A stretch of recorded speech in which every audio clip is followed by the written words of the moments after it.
One River CIO Eric Peters is saying that China's best play is to let the U.S. stock market crash. This is interesting because they come out agreeing with Trump, saying that he's right in a sense to where he says China cannot win a trade war. The back and forth will ultimately just hurt both countries, and it's the people that suffer in the end regardless. But what he goes on to say here is that Xi Jinping can consolidate if things get rough in terms of markets. That they very well can do this. But for Trump, it is the opposite. The U.S. is far more exposed to a bear market. He says, and just like the U.S. debt ceiling standoffs, or just about any political standoff for that matter, the game is that things always have to get worse before they get better.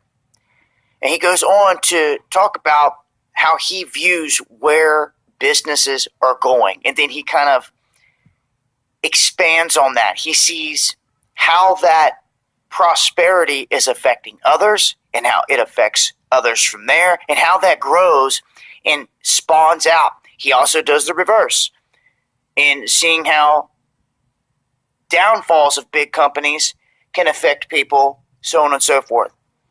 So as he sees it now, in terms of these two going back and forth, he sees it in the end that China's best bet is to just let the U.S. dollar slowly crumble and crash. You're not talking about something that's going to happen overnight.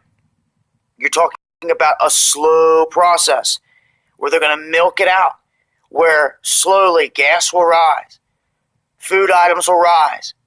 You will start to see chaos in the streets. This is what they would be hoping for. And in my opinion, it's part of a bigger plan anyhow, and it has been. The downfall of the U.S. dollar. And who is positioned to gain the most if the U.S. dollar falls? China. So at this point, it will be interesting to see what happens in terms of any tariffs or trade wars, or if they just completely back off. Let's not forget the first thing that Trump had targeted was solar.